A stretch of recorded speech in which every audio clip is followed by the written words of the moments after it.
This is Kyle McCord, and you're listening to Austin, Felix, and Matt on the W Debate. Welcome to the W Debate. All right, boys. Are we ready to debate? Austin, you tweeted something, girl. You tweeted your running back rankings. Explain yourself. Boy, that escalated quickly. I mean, that really got out of hand fast. You jumped up and... That's Austin Nace. Who is going to be that guy? And for me, Bijan Robinson is still going to be that guy. Back to the ground with Robinson, who spins and then tries to bounce it. A stiff arm, another one as he rides it, keeps his balance. They're going to say he stepped out, but I'm Felix Sharp. I know you didn't think that we would get through this episode without mentioning the name one Zach F. Wilson. Screener draw. Oh, Wilson is going to uncourt for the end zone, and he drops it in beautifully. And it is his roommate, Dax Milne, on the touchdown. That's Matt Bruning. G. Scott Jr. Obviously, I waxed poetic about him on the last episode, so I won't do that again here. And this time it's Fields on the carry. Watch out! Justin Fields! Hello, Columbus! 51 yards! Bruning, are you ready to go head-to-head with me? I am. Gotta get my popcorn out here. Hold on. Gotta continue. I got. Kyle McCord is going to end up winning the job. He's going to be rated higher. Well, I'm not nearly as passionate about what I'm about to talk about. Our apologies because Herb Street ran out of time. We'll get him rescheduled soon. And for Matt Bruning and Austin Nace, I'm Felix Sharp. Good night and good luck.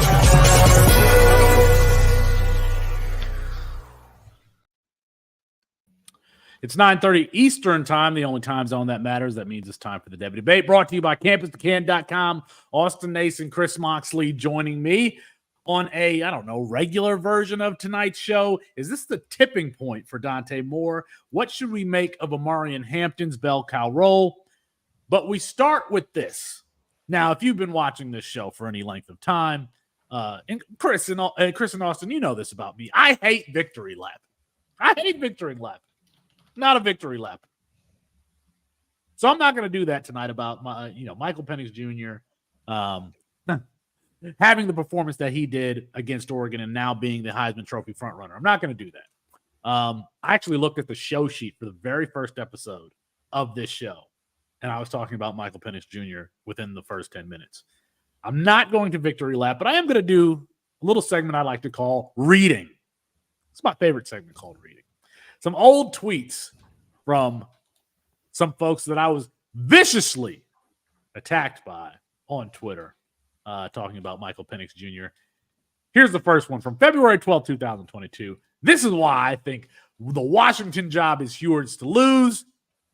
Peep where Penix was last season amongst FBS quarterbacks. That's in reference to a chart posted by Stats of War. And if you don't follow Stats of War, you should. That was one tweet, February 12, 2022. And I'm not going to name the authors of these tweets. We'll protect the innocent. Another tweet, April 21st, 2022. Responding to a tweet of mine about Michael Penix Jr., this person said, "I'm sure Penix will be a great starter for 3 weeks." Laughing at me. And here's another one. Where I asked, who would you rather have, Michael Penix Jr. or Will Levis? Essentially, this writer says, essentially, I'll take the guy who I'm certain on over the guy that I know is bad. And I think we know by this point that Penix is bad. Oh, my goodness. You know what? I have a thick outer shell, though. I can take it. I can take the teasing, mocking, and the ridiculing. Chris Moxley, what do you make of Michael Penix Jr.'s performance against Oregon? And now that he's the Heisman Trophy frontrunner. It was good. The second half was worse because he got hurt. Thought he played really well. I think he's a really good college quarterback. Period. Very enthusiastic response there from Chris Moxley. I was trying to be as nice as I could. Even though we had the reading of the mean tweets, I tried to be as nice as possible in my Michael Penix response because I don't want to end up. Well, what's the authentic response? You Well, can if you give want my that authentic response, congratulations. Like, you got a quarterback in a Kalen DeBoer offense who is performing well. Like, anyone can essentially do that. And Michael Penix, who has only performed well under Kalen DeBoer, going back to his Indiana days, still doing great. I don't think it's changed his NFL outlook at all. And we saw Dane Brugler, who is someone who is plugged in and does scouting. Scouts don't believe that Michael Penix is a day 2 or a top 2 round pick. Congrats, you got a good college quarterback because he's operating in a good system. You don't need to congratulate me. I didn't play, but Austin, your reaction to. Do we have a history of how accurate Brugler is with kind of, the mid-season check-in stuff? I'm just curious. With the running backs, I know he's very good. I don't know. I never thought Michael Penix was a top 2 round pick either. The dude's made of glass. I'm just curious because, at this point in the year, is he reporting what he thinks or what he hears from NFL teams? You guys are insinuating that he's saying that's from NFL teams. No, it was from NFL teams. There was a report that he wrote on Saturday, and he was talking about that particular game and the prospects in that game. I think that, according to Brugler, if I remember correctly, more people have the NFL has Bo Nix ahead of Michael Penix Jr.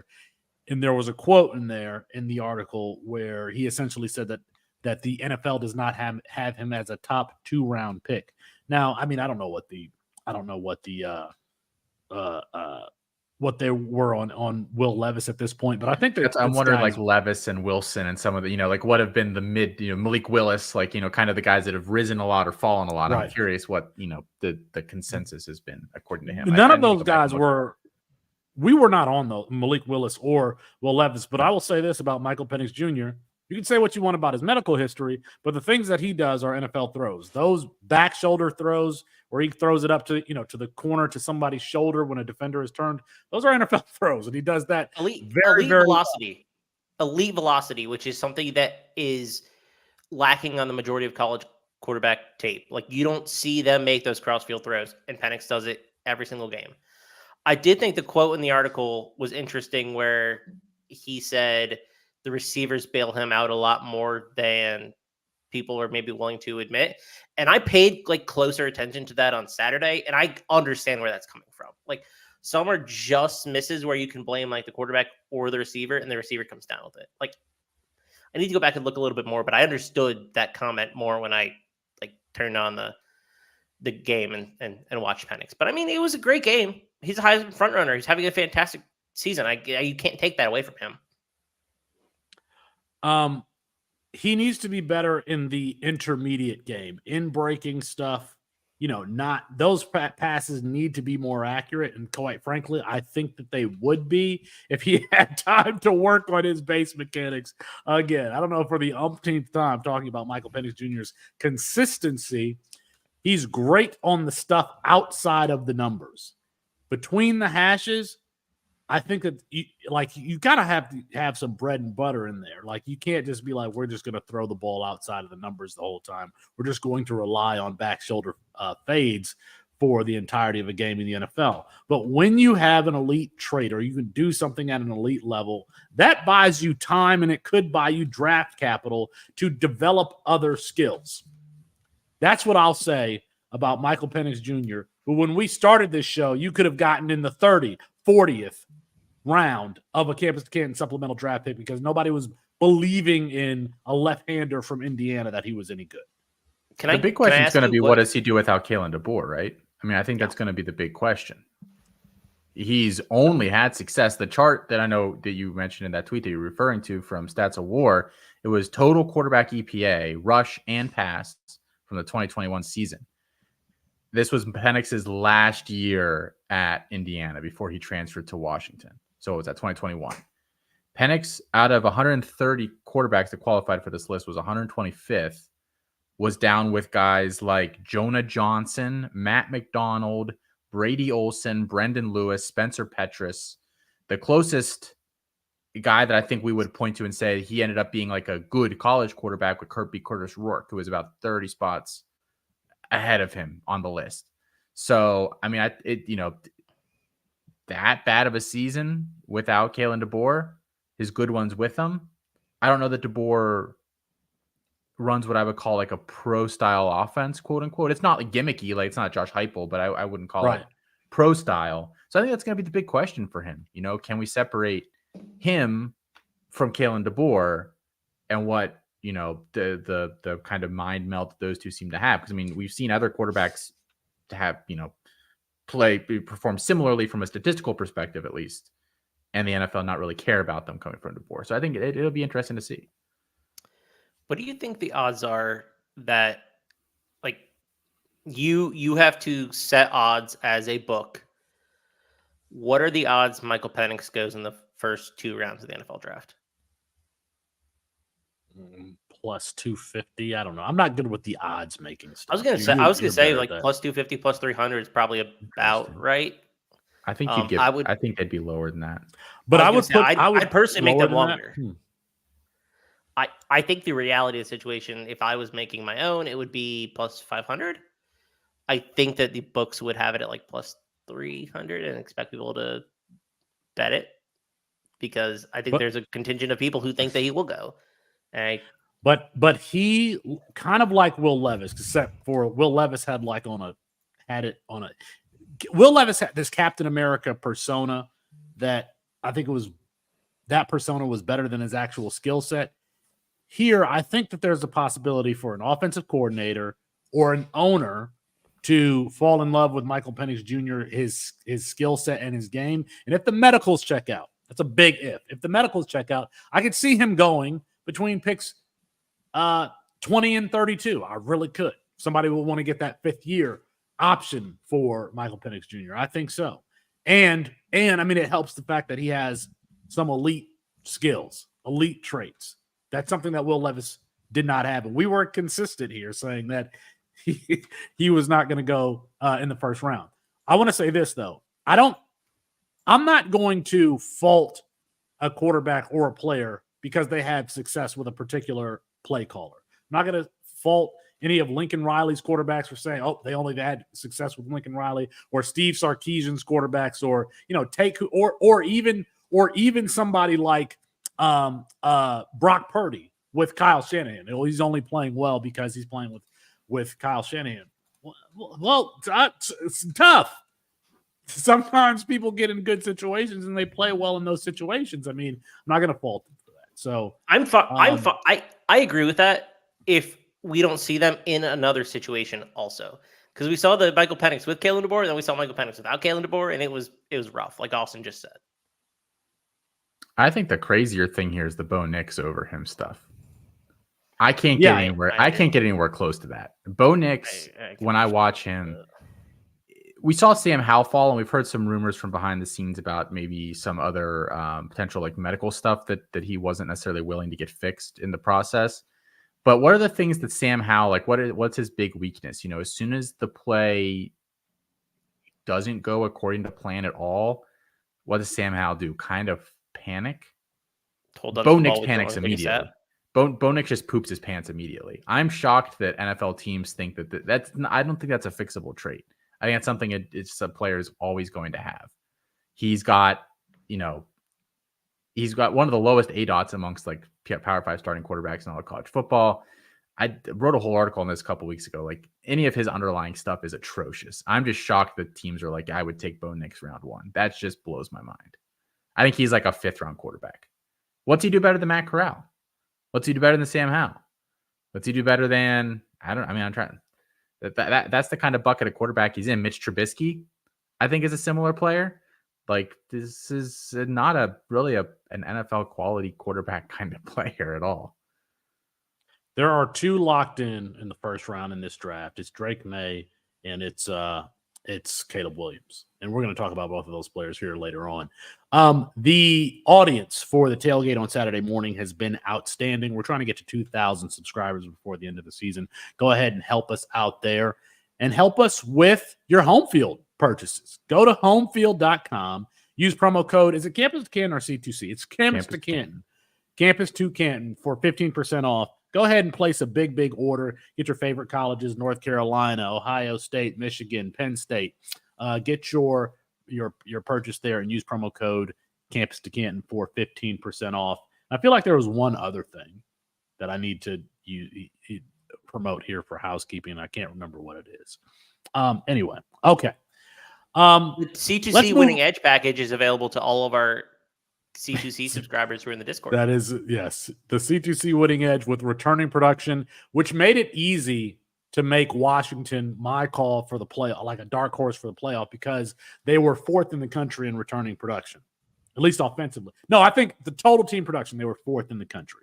So you have a veteran team, all coming back. It was very easy to make that call. I think I've made the call here that I thought that they should be the number 1 team in the country. And they'll probably get to that point at some point. We're going to do another segment here called Give Some Actionable Advice. It's going to be a tough one. We're here in week 7? Chris, do you want to start, or Austin? Austin, you said that you couldn't.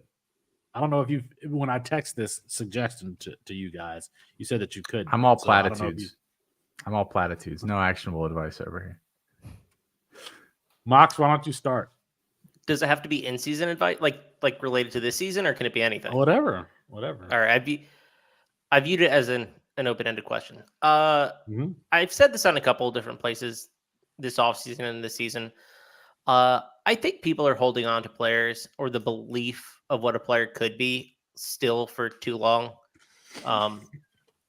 And I think we got to just jettison some dudes at this point. And it's especially true of freshmen. But I mean, even like third-year players, like Ja'Cory Brooks is not a thing. I'm sorry. Like Ja'Cory Brooks is not getting playing time at Alabama. Nick Saban doesn't believe that he's a thing. I don't think the NFL is going to. And there are still people who are valuing Ja'Cory Brooks. I think that people have to be a lot quicker in moving on from assets who, in my estimation, are just kind of nothing. They don't add anything to your C2C roster. There we go. Austin? I think my actionable advice is if you think that you currently in Devi or C2C have the QB3 or the QB4 or whatever in this class, or a guy that you think is going to go first round in this class, I think you sell him. I think you sell him to the worst team or whatever in your league, from an NFL roster perspective, for if they have an average fantasy starting quarterback on their roster, whether that's JJ McCarthy, whether that's Michael Penix, whether that's Bo Nix, whether it's Jaden Daniels. People are talking about Jaden freaking Daniels this week. If somebody in your league is a believer and you can go steal a Kyler Murray or a Jared Goff or a Kirk Cousins, or even like people sour on guys like Dak Prescott. If you can add something to them and go get one of those guys, you're basically hoping that one of those guys becomes Dak Prescott or Jared Goff or Kirk Cousins. That's like the best case scenario. And people don't always see it that way. I think selling all those guys right now, today, package them with something else that's nice. In the long run, maybe you lose 10% of value if that guy ends up hitting that ceiling. But I think in the long run, you're locking in more certainty. You're locking in more immediate value. I think that's an important thing. I would do this. I would try the same exercise with Caleb Williams also, for what it's worth, if you can trade him for an elite guy. But your results might vary on that one. Caleb Williams or Trevor Lawrence? I would take Trevor Lawrence. Yeah, that's kind of the range you're looking at, though. He's probably the last guy. Like, if you're looking at that, like maybe he's like QB like 7 in Dynasty or whatever right now. He's probably the last guy that I would prefer over Caleb. But yeah. By the way, I've never understood I think we've said this here before. I've never understood the Patrick Mahomes comparisons for Caleb Williams. He's Kyler. We've said this before. He's Kyler Murray, which is good. Which is really good. He's more Mahomes than he is Murray. Murray's a way more dynamic. Like, not to say Caleb Williams isn't a dynamic rusher, but Kyler is like athletic as Kyler, on a different tier. He's like Mighty Mouse. I think Caleb Williams does not profile that differently to Patrick Mahomes in terms of play style. He's just like a lot smaller. And like that changes your game. And I think he's a little more wild. Like, he operates worse in structure than Mahomes does. But I think the stuff he does outside the pocket, a big one. That's a big distinction. The difference, I think, is that Mahomes, I think when you think he's wild, he knows what he's doing. They talk about that play when he was sitting his rookie year, and they were showing that tape, and they said something. It was a story, I think, in The Athletic, like his first year. And the coach was like, "Where would you go with this, Patrick?" And he's like, "Oh, I would have thrown like the deep post because the safety was actually flat-footed." And it's like a 65-yard throw. And the offensive coordinator was like, what the hell are you talking about? And he went back and looked at it, and he was like, sure enough, safety's flat-footed. That receiver actually has leverage, and he's open on a 65-yard post.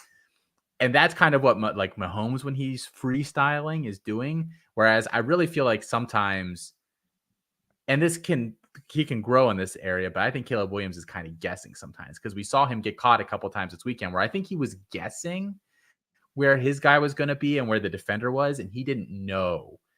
And that's really what kind of separates the two. And I'm not saying that Caleb Williams can't improve on that, but I'd never really have gotten the impression, at least in the NFL, that Mahomes has ever been kind of guessing when he's freestyling. Like, it's like jazz, I guess, where like you have like the base level like musical knowledge, and then you can riff off of that.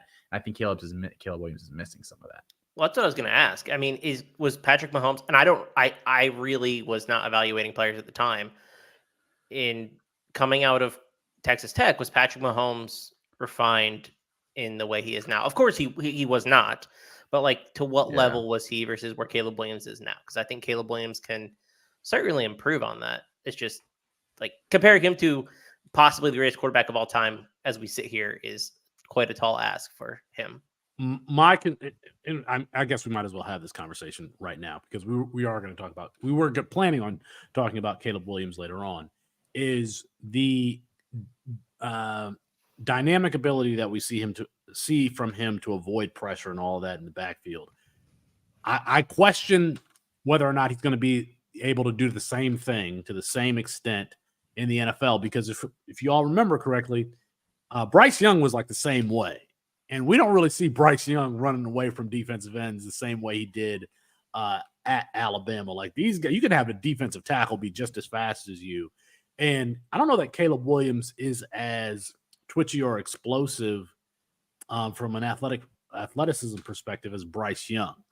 So it's just one thing to keep in mind. Now, I think Bryce Young operated within structure, much more.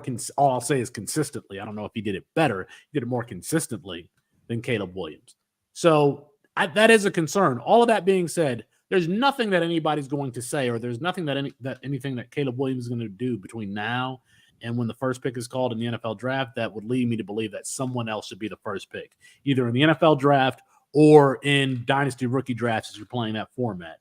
He's going to be the number one. Does anybody have a different take on that? Catastrophic injury aside, no. Yeah. Or we find out he's a serial killer. Yeah, I think those are the only two things that would ruin that for him.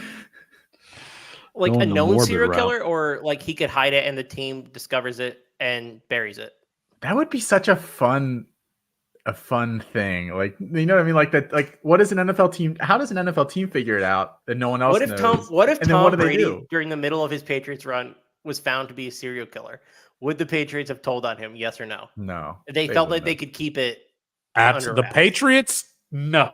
The Patriots? Okay, maybe the Patriots are a wrong example. But I mean, like, in general, I think NFL teams would keep it under. I mean, a lot of stuff gets covered up in college football that is pretty heinous, I would say. Like, look at the Baylor scandal, right?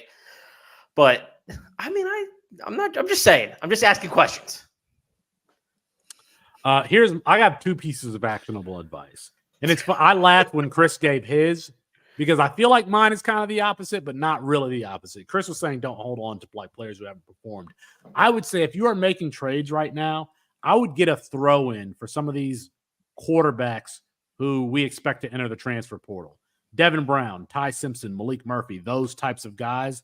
If you're trading a bigger asset and you're like, I'll balance this out, I would want to add some of those guys to my quarterback stash, because first of all, I mean, the quarterback position, getting those guys to the NFL and them being good is really, really hard in C2C. So you might as well get some dart throws at that position. And I still think all of these guys are really, really talented.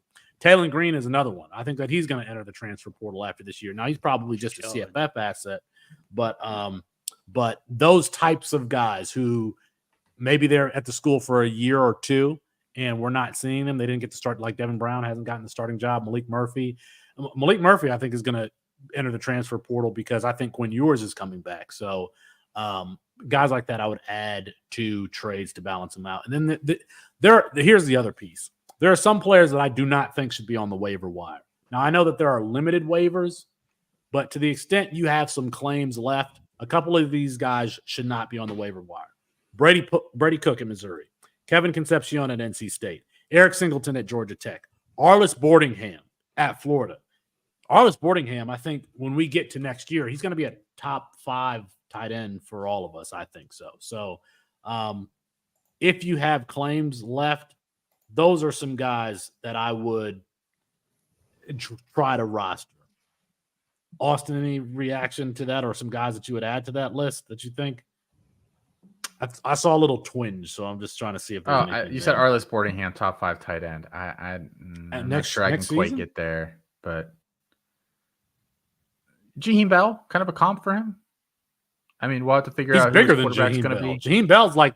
Jaheim Bell's like 220. I think Arlis Boardingham's like 240. I'm not sure. I believe Boardingham's 240, but I think he is a little bit taller too. Boardingham was a guy that I highlighted multiple times last year as my favorite kind of like, not top elite tight end prospect in the class. Cut a lot of them this offseason just because I needed actual points at the position instead of a guy that I thought was just going to sit there. I'm happy to see him playing. I don't know what Florida's quarterback situation is going to be like next year either, but he's listed 6'3", 240. He's listed at what, Chris? 6'3", 240. Yeah. I mean, that's so fine. If you're looking for the next Boardingham, by the way, Oregon brought in a freshman this year named Kenyon Sadiq, who plays very similarly to Boardingham. So if you're in a league that has like unlimited waivers and you want to find next year's Arlis Boardingham, go get Kenyon Sadiq. I think they're almost like mirror images of each other. Unless you're in a league with me, and I probably have him. There we go. Well, you roster about 12 tight ends on every roster, so got to do it. Not surprising. All right. Some player conversations whose values might be tipping just a little bit, both in good ways and bad ways. Dante Moore. So, Austin, you mentioned on Campus Life today that we were having this proxy war, liking each other's bad tweets. One of the tweets that is what was happening, right? Well, first of all, I was just going back and being an ass about Michael Penix Jr. tweets.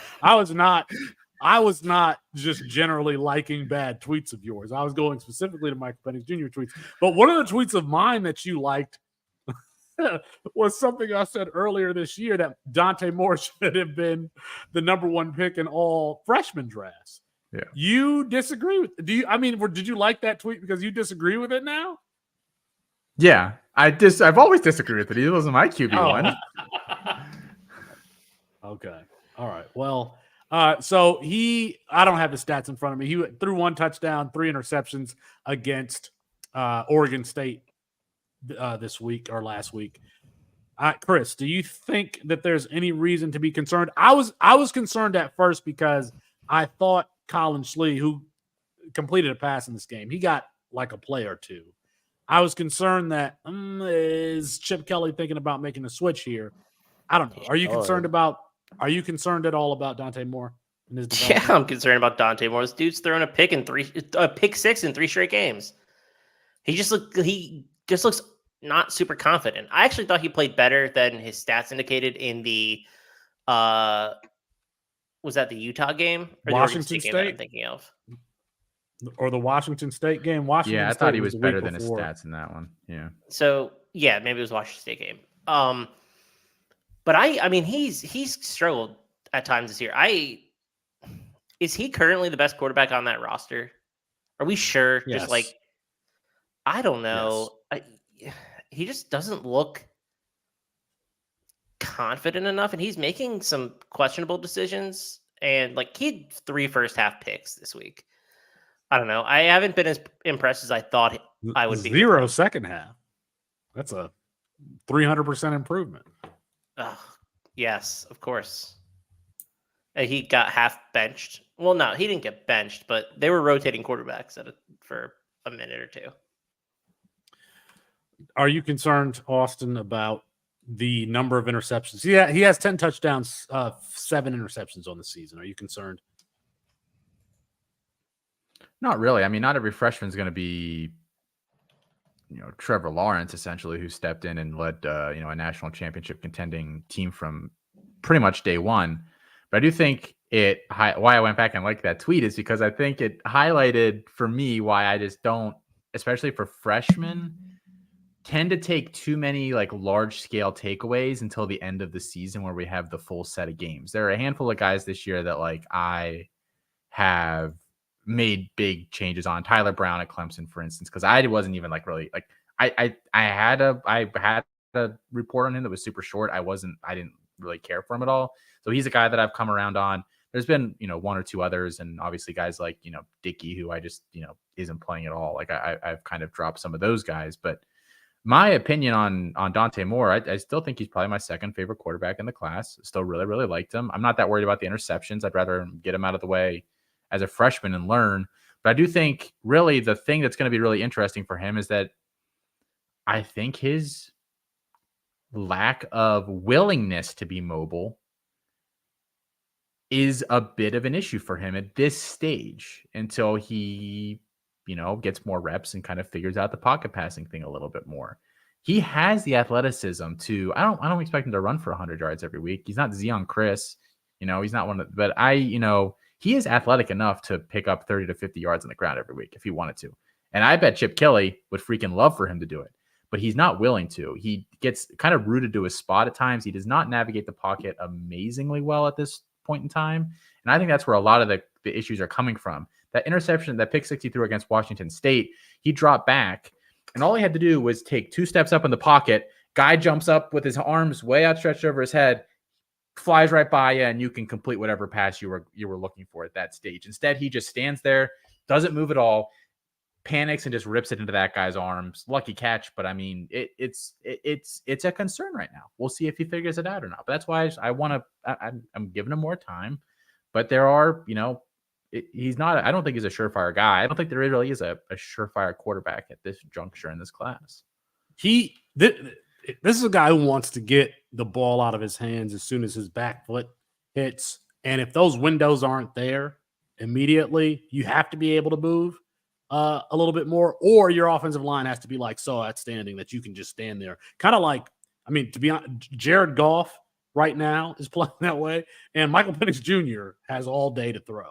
My concern would be, I don't know if UCLA is the type of school that is going to attract the level of talent that would be necessary to develop Dante Moore in the next 3 years. I don't even know if you can count on a freshman. It would have to be like some transfer portal guys. Now, I know they got J. Michael Sturdivant this year, but, if you are Jalen Polk, would you transfer to UCLA? I'm trying to think of another like third wide receiver somewhere around the country.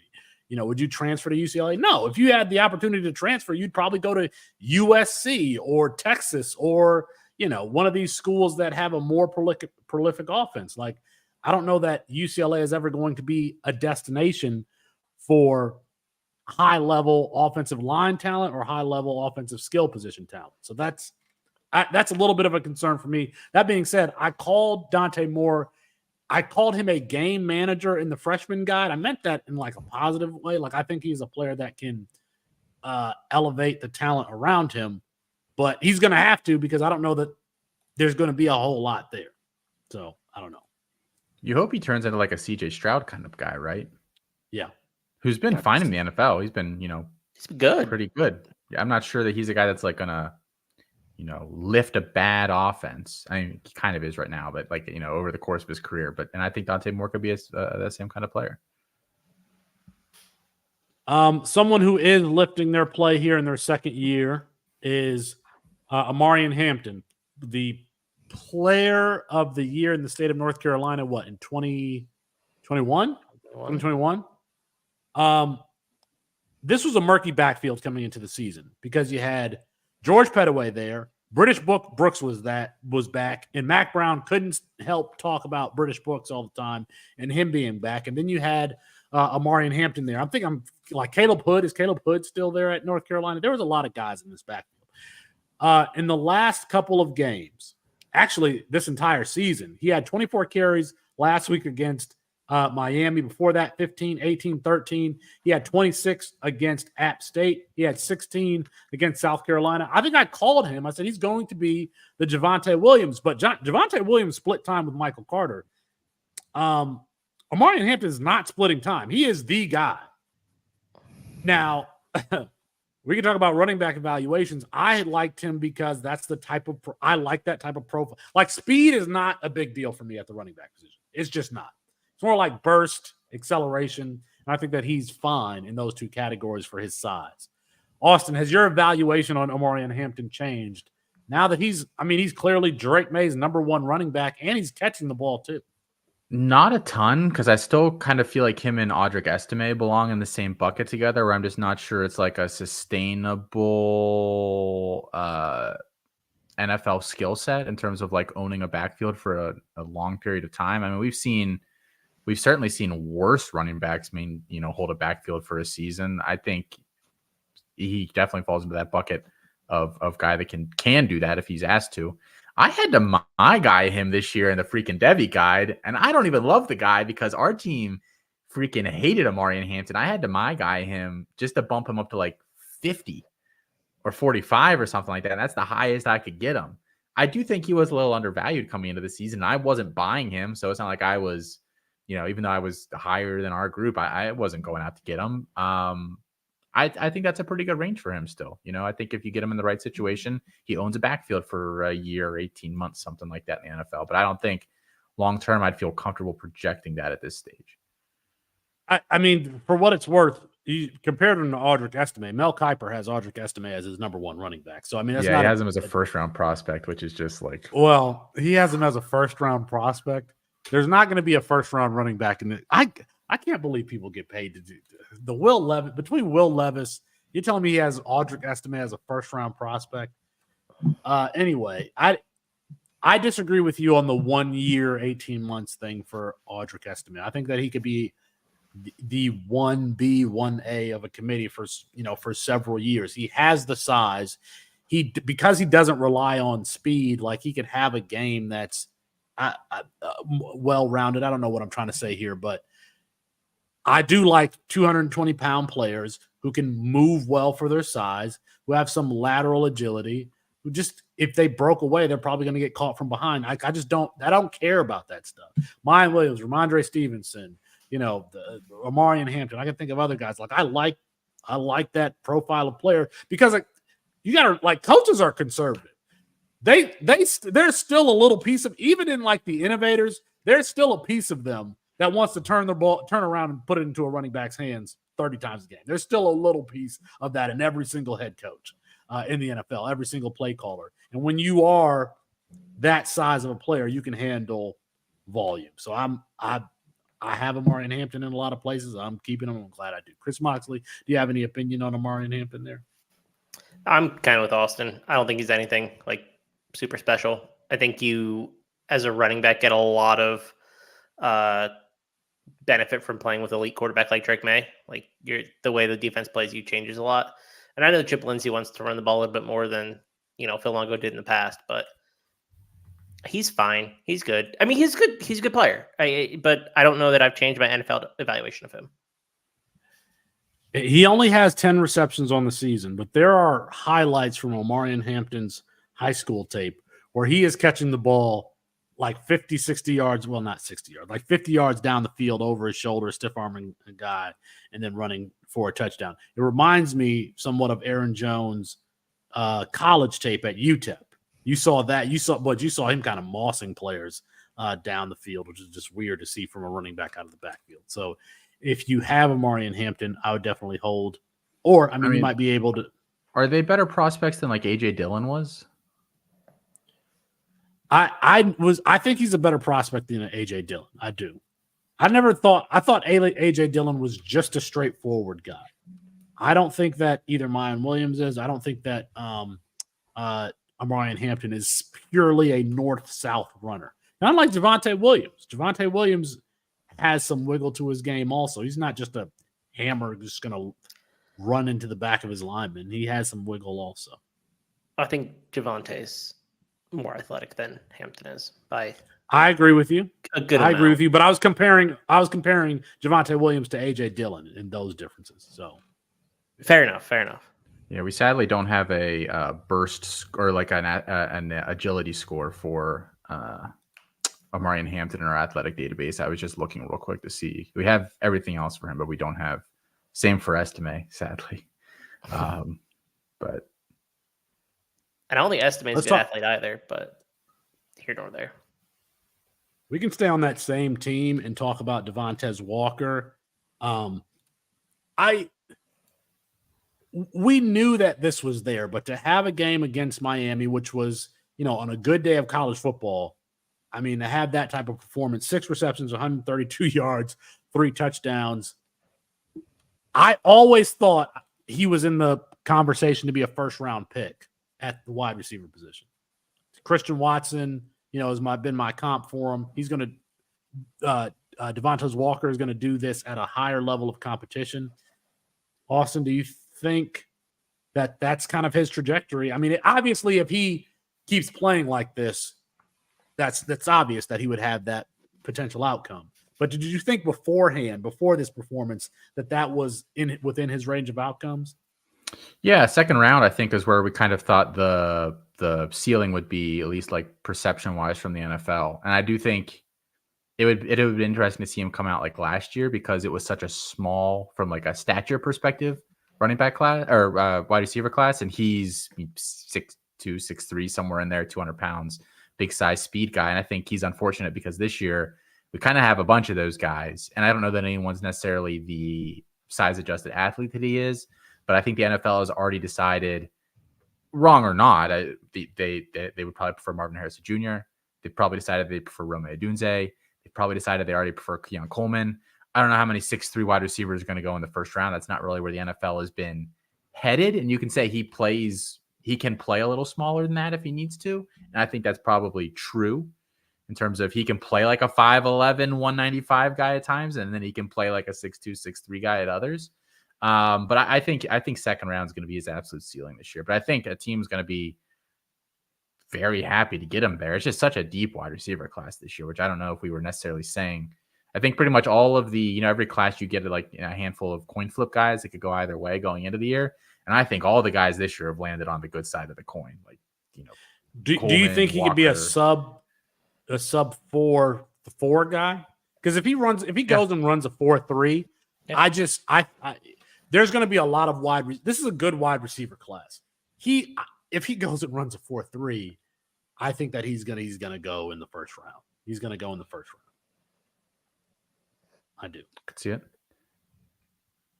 And I never really moved him out. I think I had him around like 15. But I know I had him in my top 15 all year. I never really moved him. I think everyone held him constant except not Colin. Okay, I was not going to name names for what it's worth. I'm happy to name names because Colin and I are not speaking right now because he wouldn't do a money where his mouth is trade today with me today. I offered him Brandon Innes in a league, and all of a sudden, it was the price was too high to pay for Brandon Innes, so he's on my shit list. Devontae Walker will be hard to trade for right now. He's 22 years old. I don't know how old he will be at the beginning of next year.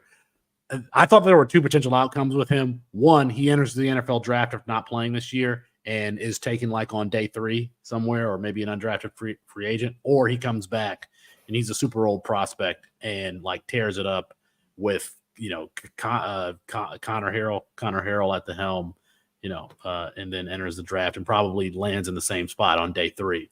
So there we go. I dropped him about 10 spots when he was ruled ineligible finally. Yeah, because I thought those were the two outcomes. I didn't think that the NCAA would go back in the middle of the season and say, actually, you can play. So as soon as they said it, I bumped him back up. But I mean, no, I never moved him. I got to tell you guys something after the show. Brandon Innes, Noah Rogers, 0 snaps on the season. Mox, did you put that stat there? Yeah, he doesn't have a PFF grade, which I assume means he hasn't played a single snap. True. He played like 2 snaps last week or something. No. Are you sure? I didn't see him have any snaps against. Well, whatever. I'm pretty sure He has played limited snaps. We knew that somebody in that class was going to be a year 1-0. Big red circle around Noah Rogers. Brandon Ennis seems to be headed for year 1-0 status also. But I know he had the big touchdown pass or touchdown catch last week against Purdue. And Purdue, who did they play? Purdue. Austin, you talked a little bit about this on Campus Life. What people are very, very high on this guy. I mean, he's going to be the next Chris Olave. What are you doing with Brandon Ennis?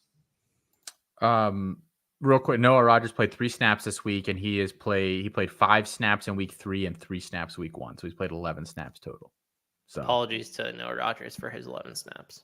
Yeah. I think with Ennis, I actually think the argument that Colin made when we discussed this the other day was like not a bad argument. I think it's the logical counterpoint. I think my stance was that you sell him today, because if somebody was kind of sitting there on the fence saying, I think this guy's going to be a 0, and now they see that he's got 60 yards and a touchdown on the year, like now he's only 40 yards away from 100 yards. You know, that's the easiest threshold for him to hit. Yeah, I think he's going to get there now. Now I'm buying.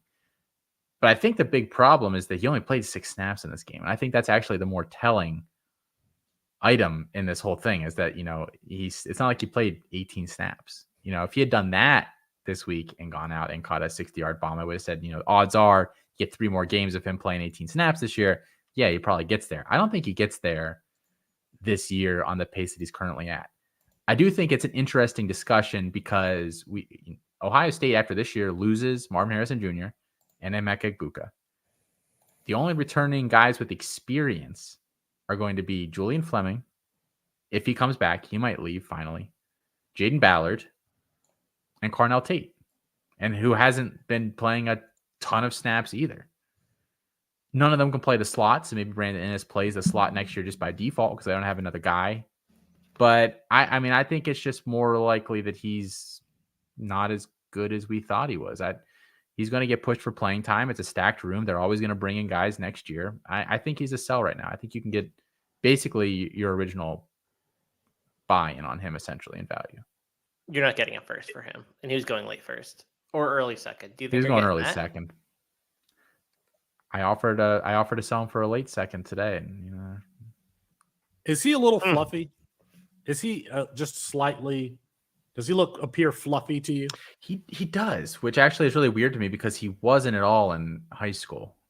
So he did look a little Trevor pudgy. Etienne.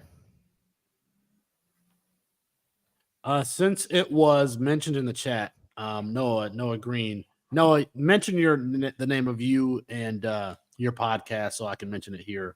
You and Todd's podcast, if you could, or Debbie Degens. Check out Debbie Degens. He mentioned Noah Green here in the chat. Or not, he mentioned Caden Fegan, here in the chat, who's been getting some increased playing time with Reggie Love being injured. Mox, where do you have Caden Fegan, and if so, where? He's fine. I was never as high as our recruiting team was on him. I don't have as many running back ranks, so I doubt that he's ranked for me. I would have to look, but I don't know. I actually stay away from these big bodied running backs for the most part. Like I know that for those who don't know, 6'3", 250. Yeah, like that's not a super appealing archetype for me because I think that people will say, "Oh, he's athletic for his size," but that doesn't like necessarily mean that he's athletic. And I always find that like trips me up. I'm like, okay, yeah, but like just because he's athletic for a guy who's 250 does not make him an athlete, and I don't necessarily think that like separates him. And so Fegan's fine for me. I don't know. He looked better last week than he did 2 weeks ago, where he kind of fell flat on his face. Austin, any thoughts about Caden Fegan?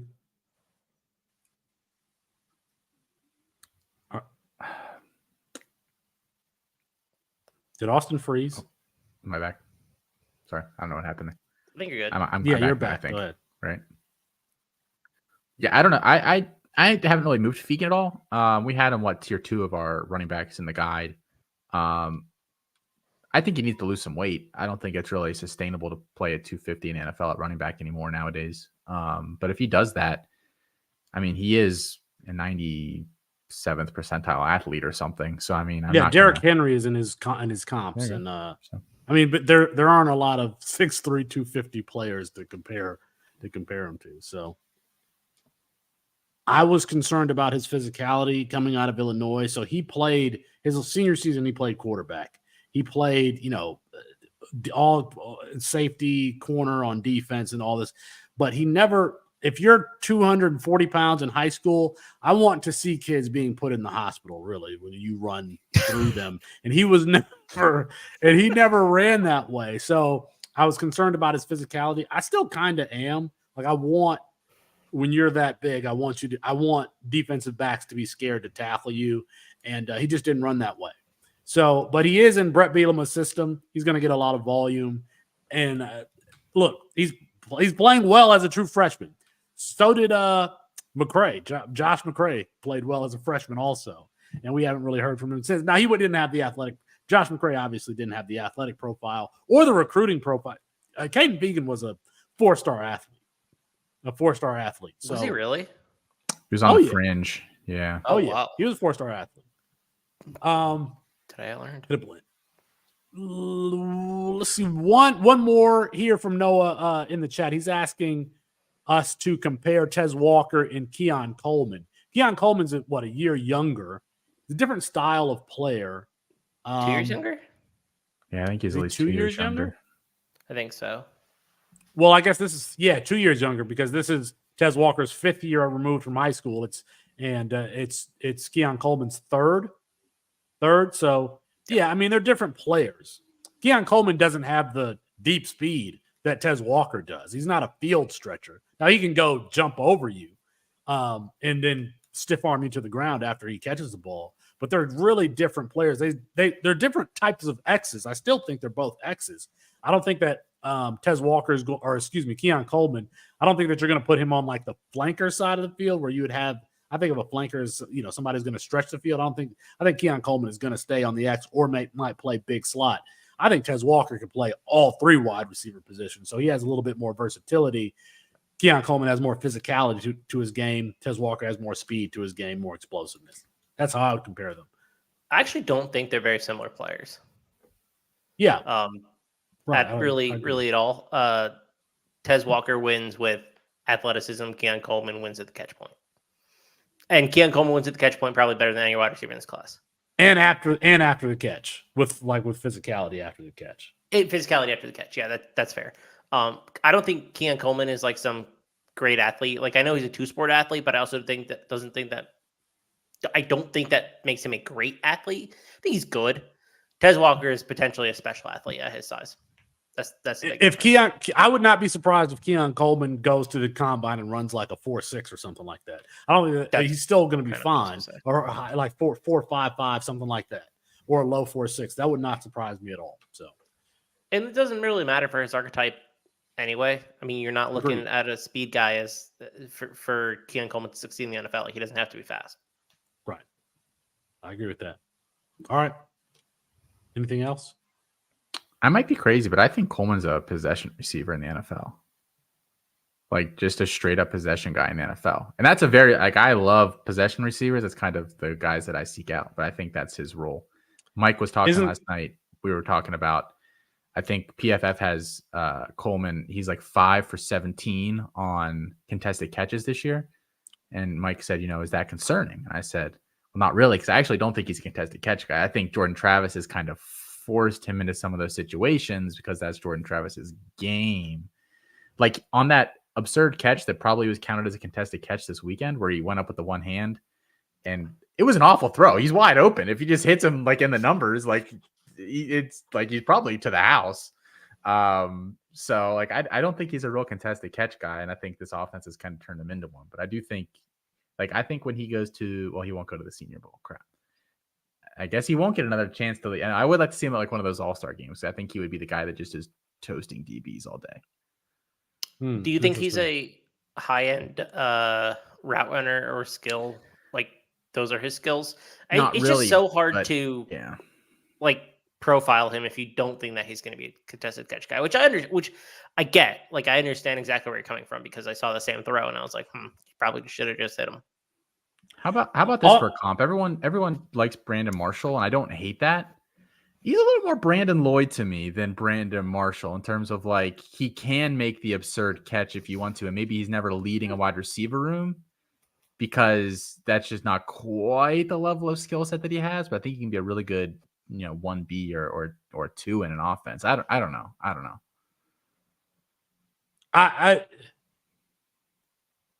don't know that. Like, who's going to be a 100-catch, 1,200-yard receiver in this class? Potentially Marvin Harrison Jr. After that, I think that Keon Coleman will be very good. Is he somebody that Jalen Ramsey would be afraid to line up across? No, I don't think so. So, it's fair. All right, that's it. I think that's it for us for tonight. Apologies to Kirk Herbstreit. We ran out of time. We'll get him rescheduled soon for Austin Nason, Chris Moxley. I'm Felix Sharp. Good night and good luck.